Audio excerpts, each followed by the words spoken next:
Hello friends, welcome back to my YouTube channel. ಸ್ನೇಹಿತರೆ, 6th standard chapter ನೋಡ್ತಾ ಹೋಗೋಣ. ನಾವಿಲ್ಲಿ 6th ಸ್ಟ್ಯಾಂಡರ್ಡ್ ಸಂಬಂಧಪಟ್ಟಂತೆ ಆಹಾರದ ಘಟಕಗಳಿಗೆ ಸಂಬಂಧಪಟ್ಟಂಥ ಒಂದು ಚಾಪ್ಟರು. ಸೊ ಇದು CTET ಆ್ಯಂಡ್ PSTR GPSTRಗೆಲ್ಲ ಯೂಸ್ ಆಗ್ತಕ್ಕಂಥದ್ದು ಸ್ನೇಹಿತರೆ. So Kannada and English version ಎರಡೂ ಸಹ ನಾವು ತೊಗೊಳ್ತಾ ಹೋಗೋಣ. ಅದರ ಜೊತೆಗೆ ಆ ಒಂದು ಪಾಠದ ವಿಶ್ಲೇಷಣೆ ಸಹ ನೋಡ್ತಾ ಹೋಗೋಣ. ಸೊ ಫಸ್ಟ್ ಕ್ವಶನ್ ಈ ರೀತಿ ಇದೆ. Today Raju, Ravi, Namita and Navya have eaten uppittu, idli, chapati and vegetable pulao respectively. This shows that ಅಂತ ಕೊಟ್ಟಿದ್ದಾರೆ. ಅಂದರೆ ಈ ದಿನ ರಾಜು ಉಪ್ಪಿಟ್ಟು, ರವೆ ಇಡ್ಲಿ, ನಮಿತಾ ಚಪಾತಿ ಹಾಗೂ ನವ್ಯ ತರಕಾರಿ ಪಲಾವ್ ಸೇವಿಸಿದ್ದಾರೆ. ಇದರಿಂದ ತಿಳಿಯುವುದೇನೆಂದರೆ, there is uniformly in the food we eat, there is a similarity in the food we eat, there is a diversity in the food we eat, all the above statements are correct ಅಂತ ಕೊಟ್ಟಿದ್ದಾರೆ. ಅಂದರೆ ರಾಜು ಏನು ಮಾಡ್ತಾರೆ, ಉಪ್ಪಿಟ್ಟನ್ನ ತಿಂತಾರೆ. ರವಿ ಏನು ಮಾಡ್ತಾರೆ, ಇಡ್ಲಿ ತಿಂತಾರೆ. ನಮಿತಾ ಚಪಾತಿ ತಿಂತಾರೆ. ನವ್ಯ ತರಕಾರಿ ಪಲಾವನ್ನ ಸೇವಿಸಿದ್ದಾರೆ. ಸೊ ಇಲ್ಲಿ ಏನಾಯಿತು, ಇಡ್ಲಿ ಆಗಿರ್ಬೋದು, ಉಪ್ಪಿಟ್ಟು ಆಗಿರ್ಬೋದು, ಅಥವಾ ತರಕಾರಿ ಪಲಾವ್ ಆಗಿದೆ, ಎಲ್ಲ ವೆರೈಟಿನೇ ಡಿಫ್ರೆಂಟ್ ಆಗಿದೆ. ಹೌದಾ? ಸೊ ಅಲ್ಲಿ ವೈವಿಧ್ಯತೆ ನಾವು ನೋಡ್ತಾ ಹೋಗ್ತೀವಿ. ಸಾಮ್ಯತೆ ಅಂತ ಅಂದರೆ ಒಂದೇ ರೀತಿ ಅಂತ ಅರ್ಥ ಬರ್ತದೆ ಸ್ನೇಹಿತರೆ, ಒಂದೇ ರೀತಿ ಬರೋದಿಲ್ಲ. ಇಲ್ಲಿ ನೋಡ್ತಾ ಹೋದಾಗೆ ನಾವು ಸೇವಿಸ್ತಕ್ಕಂಥ ಆಹಾರದಲ್ಲಿ ಏನಾಗುತ್ತೆ, ವೈವಿಧ್ಯತೆ, diversity. Yes answer option 3. There is diversity in the food we eat. ವೈವಿಧ್ಯತೆ, ವಿಶೇಷತೆ ಅಥವಾ ವೈವಿಧ್ಯತೆ ಅಂದರೆ ವಿವಿಧತೆ, ಹಲವಾರು ರೀತಿ ಅಂತ ನೋಡ್ತಾ ಹೋಗ್ತೀವಿ. ಸೊ ಆನ್ಸರ್ ಆಪ್ಷನ್ ಸಿ ಆಗಿರುತ್ತೆ. Next, different food items R commonly consumed in different States of our country. The reason is ಅಂತ ಕೊಟ್ಟರೆ, ಅಂದರೆ ನಮ್ಮ ದೇಶದ ಬೇರೆ ಬೇರೆ ರಾಜ್ಯಗಳಲ್ಲಿ ಸಾಮಾನ್ಯವಾಗಿ ಬೇರೆ ಬೇರೆ ಆಹಾರ ಪದಾರ್ಥಗಳನ್ನ ಸೇವಿಸ್ತಾರೆ. ಇದಕ್ಕೆ ಕಾರಣವೇನು ಅಂತಕ್ಕಂಥದ್ದು. ಹೌದಲ್ವಾ? ಸೊ ಆಲ್ರೆಡಿ ನೋಡಿದಾಗ ಈಗ ಫಸ್ಟ್ ಕ್ವಶನ್ ನೋಡಿದ್ವಿ, ಒಬ್ಬೊಬ್ಬರು ಒಂದೊಂಥರ ಸೇವನೆ ಮಾಡ್ತಾರೆ. ಏನಕ್ಕೆ? ಅದಕ್ಕೆ ರೀಸನ್ ಏನು? So food habits are influenced by the climate of the area. ಅಂದರೆ ಆಹಾರ ಪದ್ಧತಿಯನ್ನು ಆ ಪ್ರದೇಶದ ವಾಯುಗುಣವು ಪ್ರಭಾವಿಸುತ್ತದೆ ಅಂತಕ್ಕಂಥ ಒಂದು ಆಯ್ಕೆಯನ್ನು ಕೊಟ್ಟಿದ್ದಾರೆ. ಎರಡನೇದಿದೆ, the availability of food various in different reasons. ಅಂದರೆ ಬೇರೆ ಬೇರೆ ಪ್ರದೇಶಗಳಲ್ಲಿ ಆಹಾರದ ಲಭ್ಯತೆ ಭಿನ್ನವಾಗಿರುತ್ತದೆ ಅಂತಕ್ಕಂಥದ್ದಾಗಿದೆ. ಮೂರನೇ, the culture of the respective reasons determine the food habits. ಅಂದರೆ ಆಯಾ ಪ್ರದೇಶಗಳ ಸಂಸ್ಕೃತಿಯು ಆಹಾರ ಪದ್ಧತಿಯನ್ನು ನಿರ್ಧಾರವನ್ನು ಮಾಡ್ತಕ್ಕಂಥದ್ದು ಆಗಿರುತ್ತೆ. ಅಂದರೆ ಇಲ್ಲ ನೋಡ್ತಾ ಹೋದಾಗ ಸ್ನೇಹಿತರೆ, ಆಹಾರ ಪದಾರ್ಥವನ್ನು ಆ ಪ್ರದೇಶದ ವಾಯುಗುಣ ಪ್ರಭಾವಿಸುತ್ತದೆ. ವಾಯುಗುಣ ಅಂತ ಹೇಳಿದಾಗ ಇಲ್ಲಿ ಎರಡು ರೀತಿಯಲ್ಲಿ ನಾವು ಕ್ಲೈಮೇಟ್ನ ನೋಡ್ತೀವಿ ಸ್ನೇಹಿತರೆ. ಒಂದು, ಬೆಳೆಗಳನ್ನು ಬೆಳೀತಕ್ಕಂಥ ಒಂದು ಕ್ಲೈಮೇಟ್ ಅಲ್ಲಿದ್ದರೆ, ಮತ್ತೊಂದು ಏನಾಗುತ್ತೆ, ಆ ಒಂದು ವಾಯುಗುಣಕ್ಕೆ ತಕ್ಕಂತೆ ನಾವು ಊಟವನ್ನು ಸೇವಿಸ್ತಕ್ಕಂಥದ್ದು ಸಹ ಆಗಿರುತ್ತೆ ಸ್ನೇಹಿತರೆ. ಸೊ ಎರಡು ರೀತಿ ನೋಡ್ತಾ ಹೋಗ್ತೀವಿ. ಈಗ ಫಾರ್ ಎಕ್ಸಾಂಪಲ್ ಅಂತ ಹೇಳಿದ್ರೆ, ತುಂಬ ಎಲ್ಲಿ ನೀರು ಜಾಸ್ತಿ ಇರುತ್ತೋ, ನೀರಾವರಿ ಜಾಸ್ತಿ ಇರುತ್ತೋ, ಸೊ ಅಲ್ಲಿ ಆ ರೀತಿಯ ಬೆಳೆಗಳನ್ನು ಬೆಳೀತಾರೆ, ಆ ರೀತಿ ಪದಾರ್ಥಗಳನ್ನ ಸೇವನೆಯನ್ನು ಮಾಡ್ತಕ್ಕಂಥದ್ದು ಆಗಿರುತ್ತೆ. ಈಗ ಬರಡು ಪ್ರದೇಶಗಳಲ್ಲಿ ಏನಾಗುತ್ತೆ, ಸೊ ಅದಕ್ಕೆ ಸಂಬಂಧಪಟ್ಟಂತೆ ಆ ಒಂದು ಭೂಮಿಯಲ್ಲಿ ಏನು ಬೆಳಿಬಹುದು ಅಂಥದ್ದನ್ನ ಅವರು ಬೆಳೀತಾ ಹೋಗ್ತಾರೆ. ಹೌದಾ? ಸೊ ಒಂದು ವಾಯುಗುಣ ಆಗುತ್ತೆ. ಮತ್ತೊಂದು ಏನಂದರೆ, ಆಹಾರದ ಲಭ್ಯತೆ ಭಿನ್ನವಾಗಿರುತ್ತದೆ. ಸೊ ನಾನು ಆಲ್ರೆಡಿ ಹೇಳಿದಾಗೆ ಯಾವ ಯಾವ ಪ್ರದೇಶದಲ್ಲಿ ಯಾವ ರೀತಿ ಆಹಾರ ಸಿಗುತ್ತೋ ನಮಗೆ, ಸೊ ಅಂಥ ಆಹಾರನ ಜಾಸ್ತಿ ತಿನ್ನೋದಕ್ಕೆ ಇಷ್ಟಪಡ್ತೀವಿ. ಈಗ ಎಲ್ಲದನ್ನು ಸಹ ಕಾಸು ಕೊಟ್ಟು ಕೊಂಡು ತಿಂತೀವಿ ಅನ್ನೋದಕ್ಕಿಂತ ಆ ಒಂದು ಪ್ಲೇಸಲ್ಲಿ ನಮ್ಗೆ ಏನು ಸಿಗುತ್ತೋ ಸೊ ಅದನ್ನು ತೊಗೊಳ್ತೀವಿ. ಹೌದಾ? ಕಾಸು ಕೊಟ್ಟಾದರೂ ಅಷ್ಟೇ ಆ ಒಂದು ಪ್ಲೇಸಲ್ಲಿ ನಮ್ಗೆ ಏನು ಸಿಗುತ್ತೋ ಆ ಒಂದು ಆಹಾರವನ್ನು ತೊಗೊಳ್ತಾ ಹೋಗ್ತೀವಿ. ಆ ಒಂದು ತರಕಾರಿ ಆಗಿರ್ಬೋದು, ಫುಡ್ ಐಟಮ್ಸ್ ಆಗಿರ್ಬೋದು ತೊಗೊಳ್ತೀವಿ.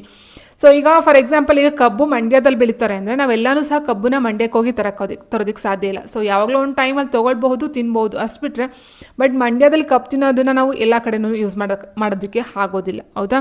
ಸೊ ಜೋಳನೂ ಅಷ್ಟೇ, ಆ್ಯಂಡ್ ರಾಗಿನೂ ಆಗಿರ್ಬೋದು. ಈಗ ರಾಗಿ ಕರ್ನಾಟಕದಲ್ಲಿ ಬೆಳೀತಾರೆ, ಸೊ ರಾಗಿ ಬೇರೆ ಕಡೆ ತಿನ್ನಬಹುದು, ಬಟ್ ರಾಗಿ ಕರ್ನಾಟಕದಲ್ಲಿ ತಿಂದಷ್ಟು ಬೇರೆ ಕಡೆ ತಿನ್ನಲ್ಲ.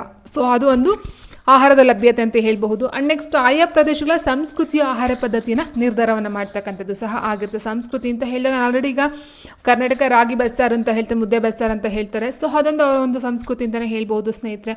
ಸೊ ಆ ರೀತಿ ಈಗ ಫಾರ್ ಎಕ್ಸಾಂಪಲ್ ಇನ್ನೂ ಬೇರೆ ಬೇರೆ ಒಂದು ರಾಜ್ಯಗಳ ಸ್ಟೇಟ್ಗಳನ್ನು ನೋಡ್ತಾ ಹೋದಾಗ ಅಲ್ಲಿನ ಒಂದು ಸ್ಟೇಟ್ಗೆ ತಕ್ಕಂತೆ ಅವರು ಊಟವನ್ನು ತಿಂತಕ್ಕಂಥದ್ದಾಗಿರ್ಬೋದು. ಈಗ ಪಂಜಾಬ್ನ ನೋಡ್ತಾ ಹೋದಾಗ ಲಸ್ಸಿ ಅಂತ ಹೇಳ್ತೀವಿ, ಮಿಲ್ಕ್, ಆ ಒಂದು ಇದಕ್ಕೆ ಸಂಬಂಧಪಟ್ಟಂತೆ ತಿಂತಾ ಹೋಗ್ತಾರೆ.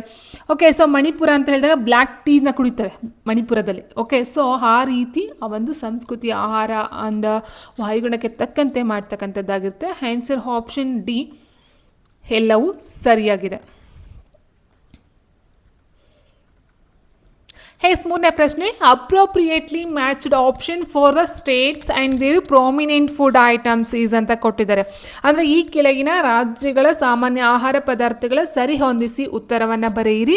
ಕರ್ನಾಟಕ, ಗುಜರಾತ್, ರಾಜಸ್ಥಾನ, ಉತ್ತರ ಪ್ರದೇಶ. ಸೊ ನೋಡಿ ಸ್ನೇಹಿತರೆ, ನಮ್ಮ ಒಂದು ಕರ್ನಾಟಕದಲ್ಲಿ ಮೋಸ್ಟ್ ನಾವು ಯೂಸ್ ಮಾಡ್ತಕ್ಕಂಥದ್ದು ರಾಗಿ ಬಾಲ್ ಅಂತ ಮೊದಲೇ ಹೇಳಿದೆ, ಬಟ್ ಅದನ್ನು ಕೊಟ್ಟಿಲ್ಲ ಇಲ್ಲಿ. ದೋಕ್ಲಾ ಬರಲ್ಲ, ಕಚೋರಿ ಬರಲ್ಲ, ಸೊ ಪರೋಟ ದಾಲ್ ಬರುತ್ತೆ ನಮ್ಮ ಒಂದು ಸ್ಟೇಟೆಲ್ಲ ನೋಡ್ತಾ ಹೋದರೆ. ಸೊ ತುಂಬಾ ಈಸಿಯಾಗಿರ್ತಕ್ಕಂಥ ಕ್ವಶನು ನೋಡಿ. ಕರ್ನಾಟಕದಲ್ಲಿ ನಾವು ಯೂಸ್ ಮಾಡ್ತಕ್ಕಂಥದ್ದು ದೋಕ್ಲ ಬರಲ್ಲ. ಓಕೆ, ಸೊ ಕಚೋರಿ ಬರಲ್ಲ, ಪರೋಟ ದಾಲು ಸಹ ಬರಲ್ಲ. ಸೊ ಕರ್ನಾಟಕದಲ್ಲಿ ಯೂಸ್ ಮಾಡ್ತಕ್ಕಂಥ ಯಾವುದು ಇಡ್ಲಿ. ಎಸ್, ಇಡ್ಲಿ ಆಗುತ್ತೆ. ಅದಾದ ನಂತರ ಬರ್ತಕ್ಕಂಥ ಗುಜರಾತಲ್ಲಿ ನಾವು ದೋಕ್ಲವನ್ನು ನೋಡ್ತೀವಿ ಸ್ನೇಹಿತರೆ. ಗುಜರಾತ್ ದೋಕ್ಲಾ ಬರುತ್ತೆ, ಕರ್ನಾಟಕ ಇಡ್ಲಿ ಬರುತ್ತೆ, ಆ್ಯಂಡ್ ರಾಜಸ್ಥಾನ ಬಂದು ಕಚೋರಿ, ಉತ್ತರ ಪ್ರದೇಶ ಬಂದು ಪರೋಟ ದಾಲ್. ಸೊ ಆನ್ಸರ್ ಆಪ್ಷನ್ ಎ ಆಗಿರುತ್ತೆ. ಓಕೆ, ಸೊ ಅರ್ಥ ಮಾಡ್ಕೊಳ್ಳಿ. Karnataka idli, yes, and next Gujarat ಬಂದು ದೋಕ್ಲಾ, ರಾಜಸ್ಥಾನ್ ಬಂದು ಕಚೋರಿ, ಆ್ಯಂಡ್ ಉತ್ತರ ಪ್ರದೇಶ ಪರೋಟ ದಾಲ್. ಹೇಸ್ ಮುಂದಿನ ಪ್ರಶ್ನೆ, the components of the food that provide energy to our body help in the growth of the body and maintain health are called ಏನಂತ ಕರಿತೀವಿ. ಅಂದರೆ components of the food that provide energy to our body, ನಮ್ಮ ದೇಹಕ್ಕೆ ಶಕ್ತಿಯನ್ನು ಒದಗಿಸಿ ಕೊಡ್ತಕ್ಕಂಥ ಮತ್ತು ದೇಹದ ಬೆಳವಣಿಗೆ ಹೆಲ್ಪ್ ಇನ್ ದ ಗ್ರೋತ್, ಬೆಳವಣಿಗೆಗೆ ಸಹಾಯ ಮಾಡ್ತಕ್ಕಂಥದ್ದು. ಆ್ಯಂಡ್ ಮೇಂಟೆನೆನ್ಸ್ ಹೆಲ್ತ್ ಅಂದರೆ ನಮ್ಮ ಒಂದು ಆರೋಗ್ಯವನ್ನು ಕಾಪಾಡ್ತಕ್ಕಂಥ ಒಂದು ಆಹಾರ ಪದ್ಧತಿಗಳೇನಿರ್ತೋ, ಸೊ ಆ ಒಂದು ಸೇವಿಸ್ತಕ್ಕಂಥ ಆಹಾರ ಪದಾರ್ಥಗಳಿರೋ ಘಟಕಗಳನ್ನು ಹೀಗೆಂದು ಕರೆಯಲಾಗುತ್ತದೆ. ಆಟೋಟ್ರೋಪ್ಸ್, ಸ್ವಪೋಷಕಗಳು ಅಂತ ಕೊಟ್ಟಿದ್ದಾರೆ. ಸೊ ಸ್ವಪೋಷಕಗಳಂತ ಅಂದರೆ ತಮ್ಮ ಆಹಾರವನ್ನು ತಾವೇ ತಯಾರಿಸ್ಕೊಳ್ತಾರೆ, ಸ್ವಪೋಷಕಗಳಂತ ಹೇಳ್ತೀವಿ ಸ್ನೇಹಿತರೆ.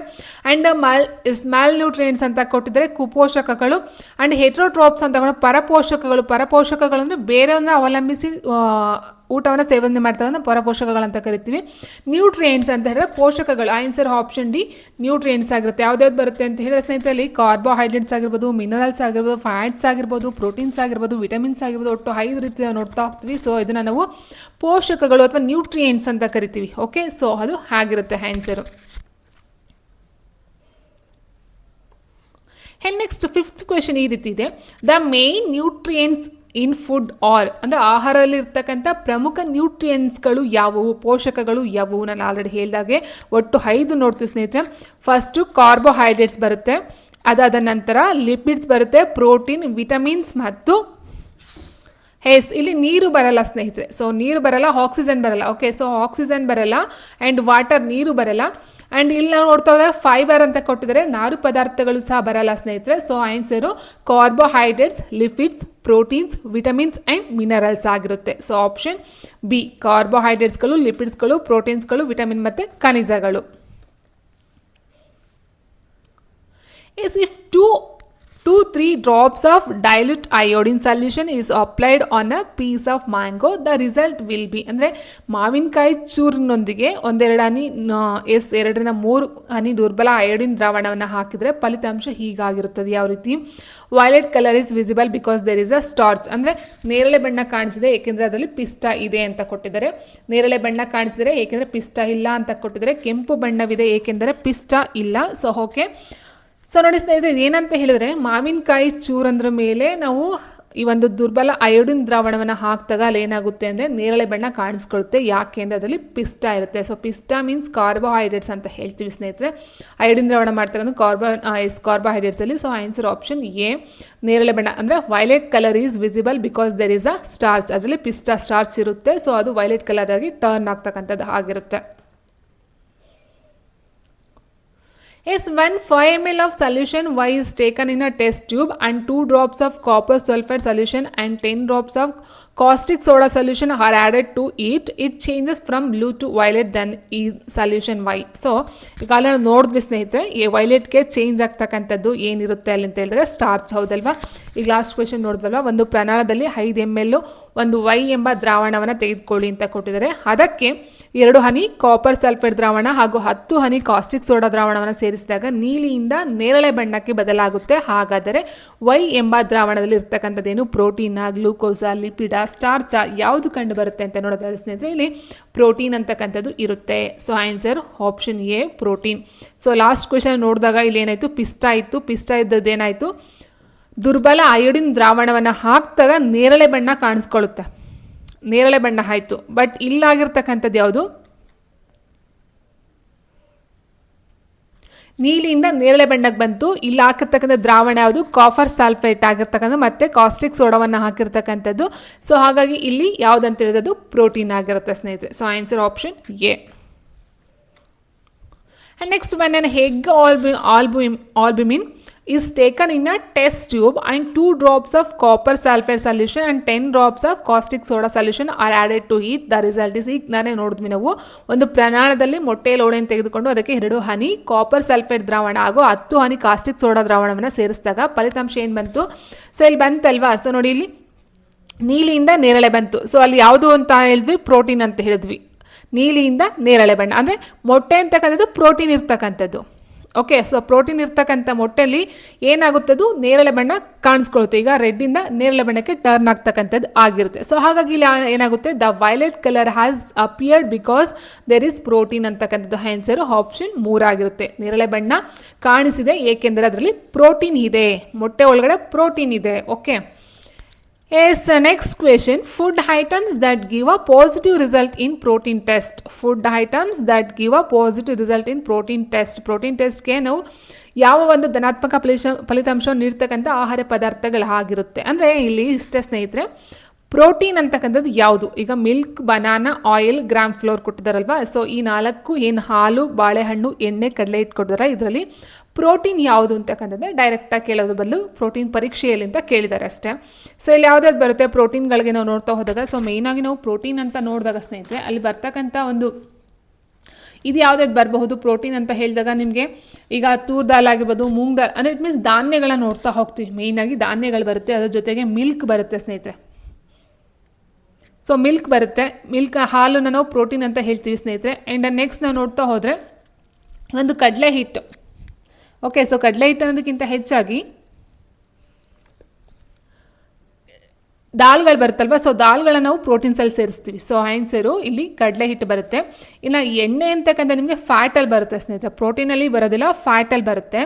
ಸೊ ಹಾಗಾಗಿ ಇಲ್ಲಿ ಏನಾಗುತ್ತೆ, ನಮಗೆ ಒಂದು ಹಾಲು ಮತ್ತು ಕಡಲೆ ಹಿಟ್ಟು ಎರಡನ್ನು ತೊಗೊಳ್ತೀವಿ. ಓಕೆ, ಆ್ಯಂಡ್ ಬಾಳೆಹಣ್ಣು ಏನಕ್ಕೆ ಬರುತ್ತೆ ಹಾಗಾದರೆ ಅನ್ನೋದಾದರೆ, ಬಾಳೆಹಣ್ಣು ಬರ್ತಕ್ಕಂಥದ್ದು ಕಾರ್ಬೋಹೈಡ್ರೇಟ್ಸಲ್ಲಿ ಬರುತ್ತೆ. ಬಾಳೆಹಣ್ಣು ಫ್ರೂಟ್ಸ್ ಆ್ಯಂಡ್ ವೆಜಿಟೇಬಲ್ಸ್ ಅದು ಅಷ್ಟೇ ಇದರಲ್ಲಿ ಬರುತ್ತೆ, ಯಾವುದರಲ್ಲಿ ಕಾರ್ಬೋಹೈಡ್ರೇಟ್ಸಲ್ಲಿ ಬರುತ್ತೆ ಸ್ನೇಹಿತರೆ. ಸೊ ಇಲ್ಲಿ ಆನ್ಸರ್ ಯಾವುದು ಅಂತ ಹೇಳಿದ್ರೆ 1 ಮತ್ತು 4 ಆಪ್ಷನ್ ಸಿ ಆಗಿರುತ್ತೆ.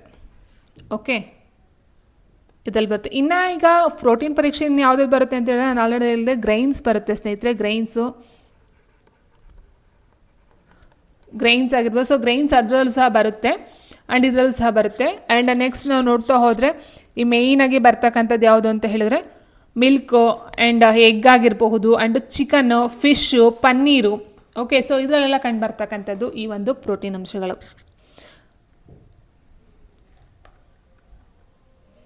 Yes, next question. When the groundnut seed is wrapped in a small sheet and then crushed, the oil stain on the paper sheet indicates the presence of this nutrient. ಅಂದರೆ ಒಂದು ಸಣ್ಣ ಹಾಳೆಯಲ್ಲಿ ಕಡಲೆಕಾಯಿ ಅಥವಾ ಶೇಂಗಾ ಬೀಜವನ್ನು ಸುತ್ತಿ ನಂತರ ಜಜ್ಜಿದಾಗ ಕಾಗದದ ಹಾಳೆಯ ಎಣ್ಣೆಯ ಕಲೆಯು ಈ ಪೋಷಕ ಇರುವಿಕೆಯನ್ನು ಸೂಚಿಸುತ್ತದೆ ಅಂತ ಕೊಟ್ಟಿದ್ದಾರೆ. ಅಂದರೆ ಕಡಲೆಕಾಯಿ ಆಗಿರ್ಬೋದು, ಈವನ್ ಸನ್ಫ್ಲವರ್ ಆಯಿಲ್, ಸನ್ಫ್ಲವರ್ ಬೀಜ ಅಂತ ಏನು ಹೇಳ್ತೀವಿ, ಸೀಡ್ಸ್ ಅದಾಗಿರ್ಬೋದು. ಓಕೆ, ಸನ್ಫ್ಲವರ್ ಸೀಡ್ಸ್ ಆಗಿರ್ಬೋದು ಆ್ಯಂಡ್ ಕಡಲೆಕಾಯಿ ಬೀಜ ಆಗಿರ್ಬೋದು ಆ್ಯಂಡ್ ಆಯಿಲಿ ಫ್ಯಾಟ್ ಅಂತ ಏನು ಬರುತ್ತೋ ಸ್ನೇಹಿತರೆ ಅದೆಲ್ಲ ಆಗಿರ್ಬೋದು. ಸೊ ಅದೆಲ್ಲ ನಮ್ಗೆ ಎಲ್ಲಿ ಕಂಡು ಬರುತ್ತೆ? ಈಗ ಫಾರ್ ಎಕ್ಸಾಂಪಲ್ ಗೀ ಆಗಿರ್ಬೋದು, ಇದನ್ನೆಲ್ಲ ನಾವು ಫ್ಯಾಟಲ್ಲಿ ನೋಡ್ತೀವಿ, ಫ್ಯಾಟ್ಸಲ್ಲಿ ಬರುತ್ತೆ. ಸೊ ಹಾಗಾಗಿ ಇಲ್ಲಿ ಆನ್ಸರ್ ಯಾವ್ದು ತೊಗೊಳ್ತೀವಿ ಅಂತ ಹೇಳಿದ್ರೆ ಸ್ನೇಹಿತರೆ ಫ್ಯಾಟ್ಸ್. ಓಕೆ, ಫ್ಯಾಟ್ಸ್ ಪ್ರೋಟೀನಲ್ಲಿ ಬರಲ್ಲ ಸ್ನೇಹಿತರೆ, ಪ್ರೋಟೀನ್ಸ್ ಬರಲ್ಲ. ಓಕೆ, ಪ್ರೋಟೀನ್ಸಲ್ಲಿ ಬರಲ್ಲ. ಇನ್ನು ಲಿಪಿಡ್ಸಲ್ಲಿ ಬರುತ್ತಾ? ಸೊ ಪ್ರಶ್ನೆ ಏನಾಗಿದೆ? ಕಡಲೆಕಾಯಿ ಬೀಜ. ಸೊ ಇಲ್ಲಿ ಫ್ಯಾಟ್ಸಲ್ಲಿ ಬರಬೇಕಿತ್ತು, ಫ್ಯಾಟ್ ಇಲ್ಲ ಅಂತ ಹೇಳಿದಾಗ ಇಲ್ಲಿ ಬರ್ತಕ್ಕಂಥದ್ದು ಯಾವುದು ಅಂತ ಹೇಳಿದ್ರೆ ವಿಟಮಿನ್ಸಲ್ಲಿ ಬರುತ್ತೆ. Vitamin, option D vitamin. So ವಿಟಮಿನಲ್ಲಿ ಇದು ಅಷ್ಟೇ ಈ ಒಂದು ನ್ಯೂಟ್ರಿಯೆಂಟ್ಸಲ್ಲಿ ಬರ್ತಕ್ಕಂಥ ಇದಾಗಿರುತ್ತೆ ಸ್ನೇಹಿತರೆ. ಸೊ ವಿಟಮಿನ್ ಅಂತಕ್ಕಂಥದ್ದು. ಸೊ ವಿಟಮಿನಲ್ಲಿ vitamin A, B, C, D ಈ ರೀತಿ ಎಲ್ಲ ನೋಡ್ತಾ ಹೋಗ್ತೀವಿ. ಆ್ಯಂಡ್ ವಿಟಮಿನಲ್ಲಿ ಬರ್ತಕ್ಕಂಥದ್ದು ಕಡಲೆಕಾಯಿ ಬೀಜ ಆಗಿರುತ್ತೆ.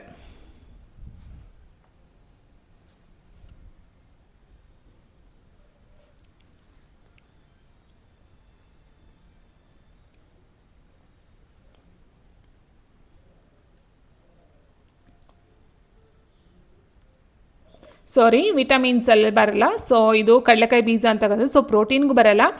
ಈ ಸ್ಟಾರ್ಚ್ ಅಂತಕ್ಕಂಥದ್ದು ಏನಿದೆಯೋ ಸ್ಟಾರ್ಚಲ್ಲಿ ಬರಲ್ಲ. ಸೊ ಲಿಪಿಡಲ್ಲಿ ಬರುತ್ತೆ ಸ್ನೇಹಿತರೆ. ಲಿಪಿಡ್ಸೆಲ್ಲ ನೋಡ್ತಾ ಹೋದಾಗ ಈ ಒಂದು ಫ್ಯಾಟ್ ಅಂತ ಏನು ಹೇಳ್ತೀವೋ ಫ್ಯಾಟ್, ಎಸ್ ಹೌದಲ್ವಾ? ಸೊ ಫ್ಯಾಟ್ ಅಂತ ಹೇಳಿದೆ ನಾನು, ವಿಟಮಿನ್ ಅಲ್ಲ, ಫ್ಯಾಟ್ ಅಥವಾ ಲಿಪಿಡ್ ಅಂತ ಹೇಳ್ತೀವಿ. Okay, so lipid or fat, ಕೊಬ್ಬು ಅಂತ ಹೇಳ್ತೀವಿ. ಸೊ ಇದರಲ್ಲಿ ಕಂಡು ಬರ್ತಕ್ಕಂಥದ್ದು ಕಡಲೆಕಾಯಿ ಎಣ್ಣೆ, ಸೂರ್ಯಕಾಂತಿ ಎಣ್ಣೆ ಆಗಿರ್ಬೋದು, ಗೀ ತುಪ್ಪ ಆಗಿರ್ಬೋದು, ಬೆಣ್ಣೆ ಆಗಿರ್ಬೋದು. ಸೊ ಇದೆಲ್ಲ ಬರ್ತಕ್ಕಂಥದ್ದು.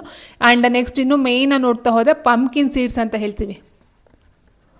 ಪಂಪ್ಕಿನ್ ಅಂದರೆ ಕುಂಬಳಕಾಯಿ ಬೀಜ ಬರುತ್ತಲ್ಲ, ಸೊ ಇದೆಲ್ಲ ನಮಗೆ ಲಿಪಿಡಲ್ಲಿ ಬರುತ್ತೆ ಸ್ನೇಹಿತರೆ. ಆಪ್ಷನ್ ಸಿ ಲಿಪಿಡ್, ಫ್ಯಾಟ್ ಅಥವಾ ಲಿಪಿಡ್ ಅಥವಾ ಕೊಬ್ಬು. ಓಕೆ.